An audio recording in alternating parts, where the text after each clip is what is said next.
And welcome to another edition of the New Sports Outlaws. As always, I am Neil, and this is Danny. Danny, so everyone that watches our video knows we will be pretty distracted tonight because Wednesday night's our usual podcast recording time, and that coincides with the World Series. So, Dan, how are you? Very well. Pretty good. Pretty good. It is a big day for New York, obviously, at least this week, today, tomorrow, hopefully Friday, Saturday as well, as we have the Yankees game 5, elimination down 3-1. We have the Jets tomorrow night against the Houston Texans. And then we have football Sunday. We have Knicks that are going on tonight as well. For the two people that care about the Nets are going on at 8 o'clock as well. So a lot to get through, a lot to talk about, and let's do it. Well, I mean, there's at least one person right here, and then Evan Roberts is a fan. You guys can't find any more fans out there than the two of you. No, they're hiding. We will talk a little bit of basketball later on in the podcast, but we'll start off with baseball because we both have our TVs or our devices close to us having the Yankee game on while we're doing this podcast. Dan, if I were to tell you last week when we talked and we were talking about the start of the World Series, if I were to give you the options after 3 games, what would the scenario be? Would it be 3-0 Yankees? Would it be 2-1 Yanks or 2-1 Dodgers or 3-0 Dodgers? I think the least likely you would have probably put would be the Dodgers up 3-0. I mean, even the most pessimistic Yankee fan probably didn't think they could find themselves down 3-0. And that's where we found ourselves last night. Any thoughts on why? Never in a million years. So I was thinking, like, are we really going to do this podcast and the Yankee season would have been over? We would have never have thought that, and that was almost close to reality. Until the 8th inning last night when the Yankees offense definitely got going, put up some insurance runs, got some offense going, get their confidence up, and ready to go with their ace on the mound today, which is obviously, obviously it's a must win, but it's definitely one of those legacy games for Garrett Cole. But we would have thought that, they would at least been 2-1. If we were down 2-1, that's one thing, or 3-1, sorry, whatever it was, and we could talk a lot more. We think it should be 2-2, obviously, at the very least. But it's 3-1 right now. We got a big game. Garrett Cole on the bump. Yep. And that brings me to my point. Garrett Cole on the bump today. We could have the argument and debate, should he have pitched on short rest? Obviously, that point is moot right now because they won yesterday. Now you have Garrett Cole on full rest pitching. But I want to use Garrett Cole as our segue to my next question to you is, what would you have done differently? There's a couple things that could have been done differently in that first game. I think the first game is the game I look to as like, that was the one we should have won. Even if you were to say we were down 2-1 after 3, it should have been 2-1. We won the first game. So what would you say is the one thing? I know there's a couple things it could have been, but what's the one thing you would have liked to see change if you can go back into the DeLorean and change game 1? I think we heard Aaron Boone say this as well, and I think everyone's kind of in agreement with Garrett Cole going more than the 88 pitches that he went on game 1. With him being the ace of the staff, and obviously, nothing really to do with money, but he gets the reason why he got paid as money was for this moment, this series, the playoffs in general. And I think what Boone did is not what's going to happen today, no matter how, unless it gets really bad. He should be going 110, 115, 120 pitches tonight, no matter, unless it gets absolutely bombed early. Even if he gives up 3-4 runs, I still have him going 6-7 innings at the minimum, and just emptying the tank, because he is better, except for obviously maybe Weaver. He is our best option to win this game and to continue on in the series. Another thing is, and I think Boone learned from this a little bit yesterday when he took Weaver out in the 10th inning to begin the 10th, before the 10th inning on game 1, when we had a chance to close it out. he only took him out after, I believe it was like 12 or 13 pitches, or an inning and a third, whatever he had him out for beforehand. And he kind of learned from that, I think, because Weaver, he was all set for Weaver to go for a third inning yesterday before the Yankees kind of piled on in that eighth inning. He was able to take him out or whatever. So I think Boone acknowledges his mistake. I know he's been a manager for 7 years now, or however long it's been, 8 years. I forget how long it's been. It's been a long time now. And he's learned from his mistake, I think. And as long as he lets Garrett Cole go the full boat, then we see what happens from there. But I think Yep. that Garrett Cole one's one on his mind. Before I comment on what you said and how I felt about Game 1, we are just about to get our first pitch to Shohei Ohtani here from Garrett Cole. I know I'm probably a couple seconds behind you, but we Yeah, are Shohei Ohtani, just to update, first pitch swinging, fly out to center field, nice. 1 out. Yeah, So we you're can keep about going. We don't have to do every out, but it's a good way to no, start. yes, and we just because it was the start of the game, and you're about 10 seconds ahead of me. But that being said, Game 1, yeah. Personally, I know I agree. The Luke Weaver thing is something that you could have said. Luke said he was ready to go. He only had 18 pitches in Game 1.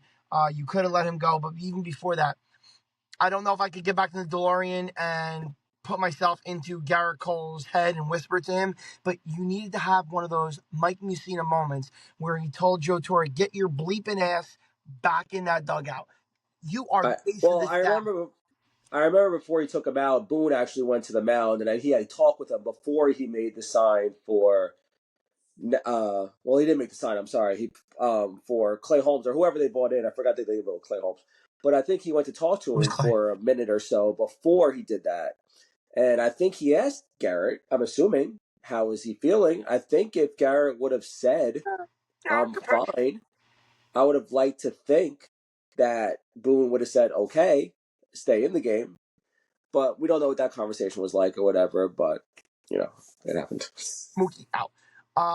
Yeah, no. I would have just liked him to go. Skip. I got it. Skip. I can do it. I would have liked him to be assertive, and I think the fact that he took him out shows that even if he said, "I can give you more," he probably wasn't assertive that he could give more. He's only pitched 88 pitches. We remember that he did not pitch for the first 2 months of this season. He should be legitimately in midseason form. He should be the freshest of everyone. He is the ace. I would have just liked him to show some cojones and said, "No, I want to keep pitching." And he was okay with Boone taking him out. Now, the World Series hero here, Freeman, is up, and we'll see what kind of noise he makes. Either way, with the Yankees, win, lose, or draw tonight, we'll have an answer before we come back on our next podcast, and we'll have probably a bigger, longer discussion of what the season meant, what we got out of the season in totality. But we'll leave that for a different day, another discussion. So, Dan, let us talk some NFL here. Some of our headlines are going to intertwine with some of our betting and our lines and our picks, but I will inning over. I think that's why you were making the noise. Yeah, there you Um, go. so one of my headlines that I have is the goddamn Jets. What are you watching? The line from Big Daddy. What are you watching? The goddamn Jets. How are they a favorite this week? Hey, we picked them both last week. They looked atrocious. How are they a favorite? I understand Diggs got hurt, but come on. They're a 2-win team. I don't understand it. I'm sure, like, I haven't looked at the full standings, but I don't think, is there any team in the AFC with 1 win right now? Off the Are top of they my head, tied with the Patriots for like the worst record in the conference right now? there might be several at two. I don't know if anybody has one. But like I think what Carolina has one in the NFC or Yeah, something like that.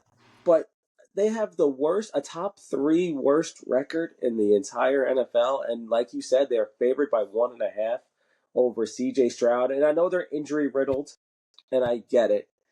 I guess Aaron Rodgers. I mean, we know Vegas though. Vegas, they seem to know more than we do. At least you would think. But it was nothing's what could go wrong. They kind of got like the Dallas Cowboy like disease. They got the what can go wrong will go wrong, as Yep. Stephen A. Smith would say, and it's bad. Devontae Adams doesn't seem to be meshing yet. He only had 3 catches, I think, on Sunday. Defense is they let Drake, not even Drake May, Jacoby Brissett, because Drake May got hurt in the game. Jacoby Brissett drive down the field in the 2-minute drill at the end of the game to lose that game. As bad as they were, all they had to do was legitimately stop a Jacoby Brissett led Patriot team one time in that last 2 minutes and force them to punt the ball, force them to go for it on fourth goal and fourth and whatever, and win the game, and they couldn't do it. Yeah, and I've been saying this about their defense last year when they're all of a sudden, they're a top 2, top 3 defense. That's the same. They're not. They're just not. And I don't know what it is. They got a lot of talent. All of a sudden, Sauce Gardner's taking a lot of heat now, because he's not as great as his rookie year was. There, Aaron Rodgers looks old back there. He's making a lot of questionable throws, and they just, for their sake, hopefully it was rock bottom against the Patriots. Yeah. Otherwise, I mean, I think actually this week, or I don't know if it's next week's the trading deadline. I mean, normally in football, you don't see them trade off assets. It's not like baseball or basketball where they're trading off assets to get picks or whatever like that. That's not football. It's not usually how it goes. But they may want to think about some trades, just to kind of, especially if they lose this week. I mean, 2-7, they got to think it's over if they get to 2-7. Yeah. Yep. Agreed. And the only thing on our parting shot to the Jets, even though this was my headline segment, that I'll give to you is, we'll see when we make our picks later tonight if you and I have learned our lesson picking the Jets. That was legitimately one of my only notes for the Jets was, when will we learn our lesson, especially me.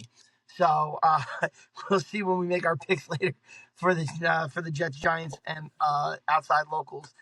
If we learned our lesson. My next comment also talks about what might be one of my picks later on. Is Love really a factor? Love is um, encouraged that he can play this week. It's probably one of the best matchups in the NFL this week. Green Bay hosting the Detroit Lions.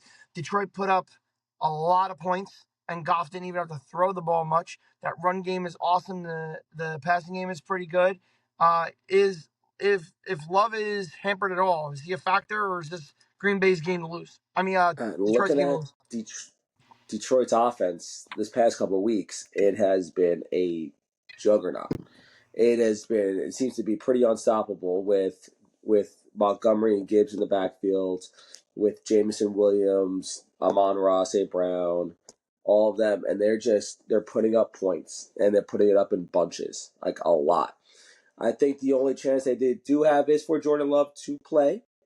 I'm not sure though, even if he would play, that it would make too much of a difference, because Detroit's defensive line is still pretty legit even without Aiden Hutchinson. And I think it may be better in the long term. I mean, it's easy for us to say we don't know the extent of his injury for him to sit out or whatever, but he's definitely the reason that if they make the playoffs or if they go far or whatever, he's the only chance that they have to go Yeah, anywhere. they need him healthy. I think they are a good team, and I think they could compete. I think the NFC is the most wide open of the two conferences. But he needs to get healthy. I think Detroit probably has the advantage this week, whether he's in there or not, just because he will probably be hampered with that groin issue. And then the last headline I have, and this hits to us because you drafted him in fantasy, Anthony Richardson getting benched for old man Waco Flacco. Thoughts on that? It's really disappointing. I know he's coming off a major injury. And I'm not even worried about. I mean, we all know he was coming out of Florida. He was more of a runner. He's obviously a huge guy, An he's a big athlete, yeah. guy, and he seems like he's not even really doing that as much. Like he's using it like he. And Aaron Judge just went yard. It is a 2-run homer. Let's It is go! 2. It is 2-0 Yankees. Let's go! Way to break out, Aaron. Come on, baby. Okay. It was a no All right, doubter there. Aaron. That wasn't He's just a telling everybody roast to shot. shut the bleep up. That's pretty much what he is saying. Hell yeah! When your All eyes, right. I saw him. I saw the pitch right before the pitch came. I saw your eyes go up. I'm like, oh my god, he must have done something I saw him take a look at the bleachers. I was like, holy moly. awesome, awesome. Oh man, that's a great start.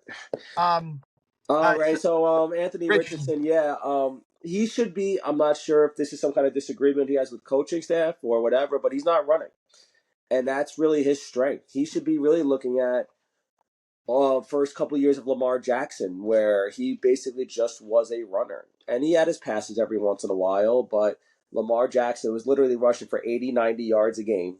yeah, And again, they weren't winning. I'm not even talking about winning. They weren't winning many games because he wasn't that as good as he is now. But it's basic. It's very worrisome if you're somewhat of a Colts follower because now he's in between because he's not a good passer. He's not really running. Is he really worth anything? I don't know if that's something they have to work. They have to figure out in Indianapolis. But I think for the short term, I think Joe Flacco is that's obviously a fantastic pickup for the Colts, considering that Joe Flacco led the Browns to the playoffs. I'm surprised the Browns didn't just re-sign him after the past year, last year when he was in the playoffs with them. But and considering that one play where he took himself out of the game because he was tired, that's never hurt. Jazz Chisholm just went deep off of gone. Flaherty. It is Nice, now 3-0. destroyed it too. It's back there. Oh God, he did one of those dances. Oh God. Oh my god, All right. Let's relax. It's 3-1. All right. Go, three you go. nothing, Whatever your next topic is. three Go. I nothing. better Oh not no, talk no, about I wanted to too much comment. Anthony Richardson talking about. All right, go. I just wanted to comment quickly on the Anthony Richardson situation. I'll tell you who is happy.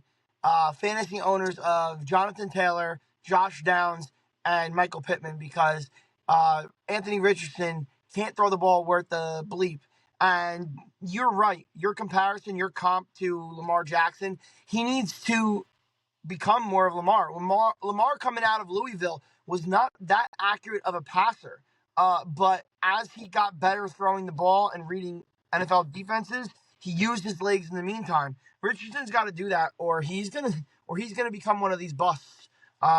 It's getting close already, and if there's somebody who didn't play that many college games at quarterback, I want to say he only played like 14 at the University of Florida. He needs to get his stuff together quickly and not spending a lot of time on this at all because they are awful. Always good enough to lose are the New York Football Giants. I don't know. They show signs of this could be a decent team. The defense has some pressure, a lot of pressure. They force a lot of field goals, and then Daniel Jones does some things, but not enough things. I don't know. I don't know what to do with the Giants, to be perfectly honest with you. Um, I know. So because of fantasy purposes, I was up on this past Monday watching the Giants Pittsburgh Steelers game, and yes, we've heard everyone Daniel Jones. It needs to be his last game, and I remember saying during our picks that it might be his last game because of that. But against a really good defense, I think Daniel Jones did pretty decent, pretty well. Um, and I mean, it's not his fault that T.J. Watt was on him pretty much at least 5, 6 times throughout that game. It's not his fault that Malik Neighbors is still dropping passes. It's he can do stuff better. I mean, obviously everybody can. John, oh wow, wow, that was weird. Oh. Who's that in center? Hernandez? I don't know. But I really don't know. Tyrone Tracy as a plus looked really good, really good.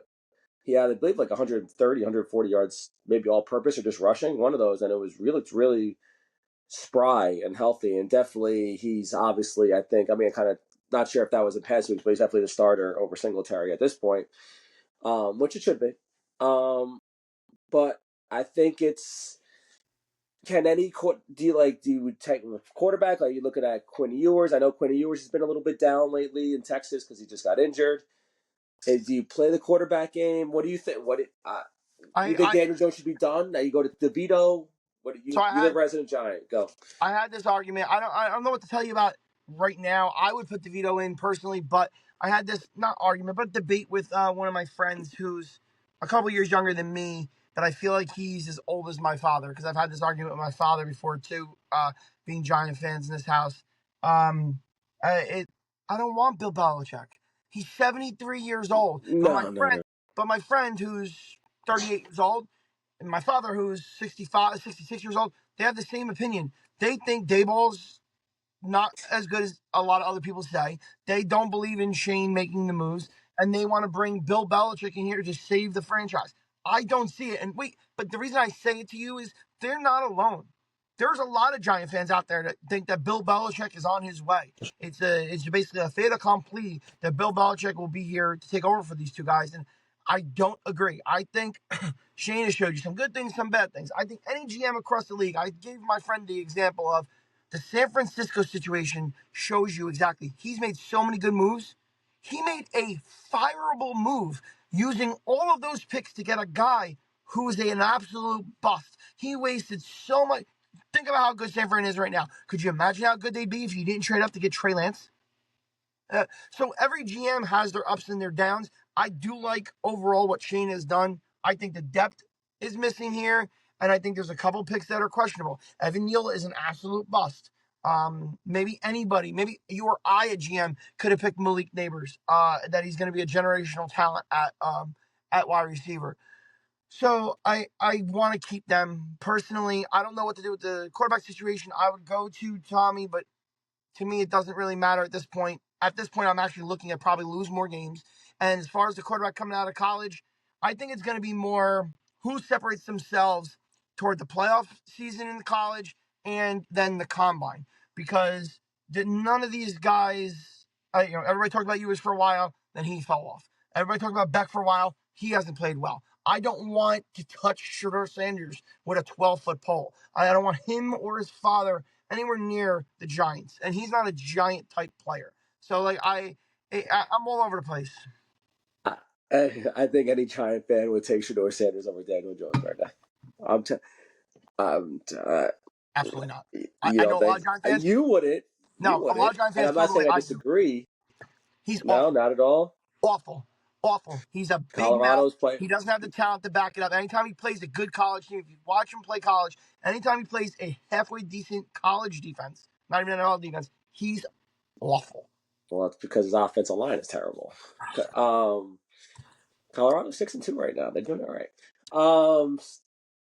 Just to finish off, I'll finish because I know we don't have a lot with the Giants, but I was gonna say I think it's kind of with coaching. It seems like Andy Reid is kind of like that last remaining guy from the past generation or past era of coaches that seem to be really successful or being like it seems like it's a new game in terms of especially on the offensive end. You see these guys like Detroit with the Dan Campbell and the Ben Johnson, that offensive coordinator who's going to be a head coach probably next year. You got Shanahan, who's a younger guy. You got the Houston Texans guy, D'Amico Ryans, who's a younger guy. Um, but it seems like Reed and I guess Harbaugh maybe. It seems like it's more of a young coach's thing, and like the people like the Mike McCarthy's and the Bill Belichick's and a lot of the older guys seems like it's not their type of game anymore, and their stuff is just not working. So I don't think for the Giants that would be anywhere near the best move. I think Dave also needs to draft a quarterback for himself. Well, we won't agree on Shedeur Sanders, but we will agree on the coaching situation. I'd rather give Daboll a shot with his own guy than to bring in a 74-year-old Bill Belichick. I don't care how many times my friends say, "Well, he's banging a 24-year-old." Oh, that's great. That's awesome. Hey, congratulations. I'm Great, jealous. good for you. I'm Good for jealous. you. But Good for you, Bill. come on. It doesn't mean he can run the day to day for a football team anymore. So Dan, we gotta move over in sports here. So I'm going to take my allotted 60 seconds to tell you that the hockey scene in the area is doing very well. The Devils have played 3 more games than the Rangers, but they are number 1 in the Metropolitan, and the Rangers are right behind them. So we should have a good hockey season and hopefully postseason to look forward to when it comes to hockey. And the only reason I did that couple seconds there was because I know we're going to finish up our podcast this week talking about basketball. We both love basketball. Up until yesterday, our 2 teams had the same record, 1-2. I'll, I'll And say this. I want to beat you to that. But the I'm going to talk Knicks first. I'm going to just say, from what I've seen, I was watching them before we came on the podcast, before the Yankees came on. They have the potential, I think, to be awesome. I think they do, but they have not gelled yet. And I'm going to coin this acronym BYTC. BYTC when it comes to the Knicks. The best yet to come. So I'm looking at the game they're playing right now. They're playing the Miami Heat. They're currently tied at 46 right now. And what seems to be happening on the offensive end, especially, as I think is kind of how a little bit of their formula in terms of Karl Anthony Towns shooting more shots. Just looking at the quick box score, I know Brunson is struggling. He's only 1 of 6. Mikal Bridges is only 2 of 9. But the man who should be shooting the most shots, or maybe at least the second most shots, is Karl Anthony Towns. And he already has 20 of their 46 points before halftime. He's 8 of 12. And hopefully, maybe they're trying to figure out some kind of hierarchy for who is Towns the early guy, that maybe Brunson's their closer and Bridges is their other guy, like their supplementary guy in case they need it or whatever. I think they're still kind of, obviously it's only game 4 of game 82. I mean, it's going to take a while. It might even take until New Year's, because the Knicks didn't start getting rolling last year until like the All-Star break or even Yeah. January. So it may take a little bit. Again, it's a long season. A lot of people are struggling. The Bucks are 1 and 3. The Nuggets are only 2. They lost the first 2 before winning their last 2. So there's a lot of teams that are kind of struggling right now. But I think with Towns being their go-to guy, I think that's a step in the right direction for them. Yep, I agree. And I think Brunson's going to be your number 1 in the half court set, but it's going to be a 1A, 1B with Brunson and Towns. And I think everyone else is going to have to fall in line. If they're going to double Brunson, then you're going to kick it out. If Towns is covered by a good defender that day, Bam Adebayo, and then they're going to slack off of Mikal. Mikal's got to hit the 3. You said it yourself. He's trying to learn this new shot.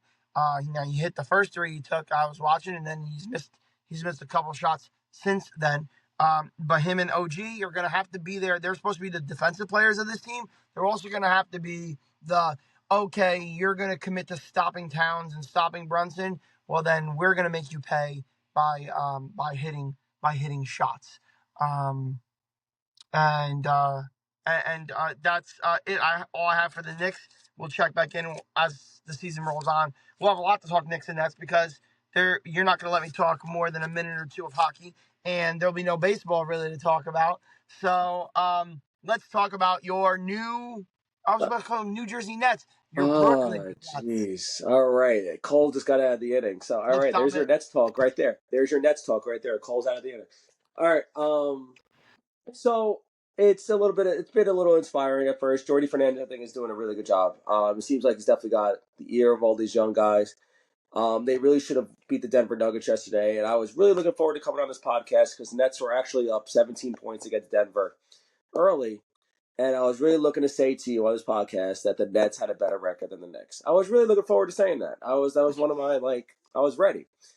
Or at least the Nets had the same record as the Knicks at this point, which is sort of true, but it's not. I mean, but again, um, I don't want the Nets. I don't want those. I want the Nets to tank. I know there's a lot more than Cooper Flag out there.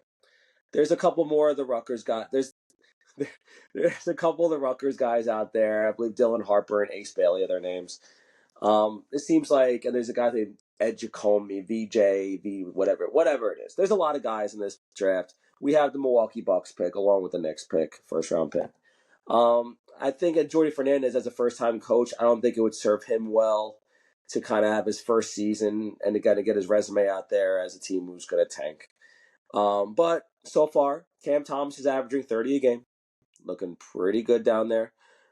Nick Claxton has been limited. He just got back from injury. And he's looked pretty well. And they should have beaten. I actually think they made a little bit of mistake. I don't want to get too much into analysis of the Nets here, but I think they made a little mistake in terms of the way they ended the game yesterday. I think they should have won the game yesterday, but they didn't. But they played Detroit very well. They beat the Milwaukee Bucks, which is obviously a good win. They played and they played the Hawks and the Magic pretty tough.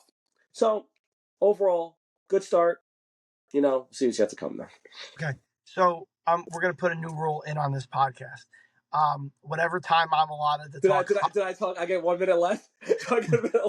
Whatever time I get allotted to talk hockey, you can have double that amount of time for Nets basketball. So if I get 30 seconds for hockey, it's 1 minute for Nets basketball. Don't worry, no. I'll talk a lot more. I like to talk Knicks. I can talk Knicks more. I'm just busting your chops, but I'll give you my 1 sentence summary because I admitted to you I was watching Nets game the other day. When the Yankees aren't on, and once the Yankee season is over, whether it means coming back or losing in the World Series here, I'll be watching basketball. I'll be watching Nets and Knicks. And my 1 sentence summary from what I've seen from the Nets so far, like watching paint dry, but they're spunky. Is that terrible? Yeah, no, it's for the 3.5 Nets fans out there. It's a lot more fun. It's actually a lot more fun than watching Mikal Bridges play. Now, I don't know if that's because of the coach. Maybe Jock Vaughn and Steve Nash and all them. Well, I don't even think Nash was the coach. It was all Jock Vaughn and Kevin Ollie for like the 10 days that Kevin Ollie was coach. But they seem to be enjoyable. A lot of young guys. Zaire Williams, who was a lottery pick about like 3-4 years ago, actually looking pretty well. But I'll stop with the Nets talk until next time. We'll have a lot more to talk about. All good. And Danny, we're gonna Anthony close. Volpe with a double to the wall. Nice. It is man on second, nobody out. Go ahead, finish it up. Let's go. Yeah, we're gonna close up, but Dan, for just a second, I'd like to I wanted to give some time because I don't know. A lot of my colleagues have told me that they've checked in on the podcast, and I didn't want to hurt anybody's feelings, but I lost a friend of mine who was a substitute teacher in the Belleville district, and he actually was one of the first people in the district to say, "I love your podcast. It's awesome." He's made some comments. He had made some comments to me about things I should say on the podcast when we first started out, especially toward when the school year started, and he passed away about a week and a half ago. So I wanted to send my condolences and prayers to his family, and we're gonna keep doing this. He was one of the ones that told me, "You're doing a great job." He goes, "I wish we had talked about doing it here all the time." He goes, "Keep doing what you're doing." And he was joking around with me, but he was a really good guy, and he'll be lost. And he was a big Yankee fan and a big Dallas Cowboy fan, and we talk sports all the time. So I hope he's okay. I hope his family's okay, and I hope he's okay in the next stage of his life. Yeah, sorry for your loss. And I think that's kind of one of our goals with the podcast is to reach. We want to talk to a lot of people. We love to have conversations with people, not just our friends. It could be at school. It could be at a restaurant or whatever it is, wherever we're going. I think we would like if someone came to talk with us about sports, not necessarily about our podcast, but just about sports. I think we could talk forever about that, and we enjoy doing that. And that's why we love to do this. And I mean, we could talk. You and I before this said, we're maybe go 15, 20 minutes. We're 35 minutes right now. So no, we could do this for a long time, and I guarantee I can keep talking about this for. I know you could do it for like another 30 minutes if we had to. I could talk Nets for days, but it's definitely a sad situation, and definitely condolences to his family. And yeah, let's go. All right, so we're gonna close up shop here on the long form pod. We are gonna put out our picks tonight because the Jets play tomorrow. But we're gonna close up shop here. So Dan. All right. Yeah, definitely keep the like and subscribing on YouTube. Actually, we're getting the followers up on YouTube. We're almost at 100 followers on YouTube, which is pretty impressive. Definitely getting a lot of likes, views. Definitely appreciative from everybody that's watching, liking, subscribing. Keep liking, watch, subscribing. IG, YouTube, X. All right, lots to talk about. A lot of basketball coming up. All right, so until next time, I'm Danny. This is Neil. Signing off.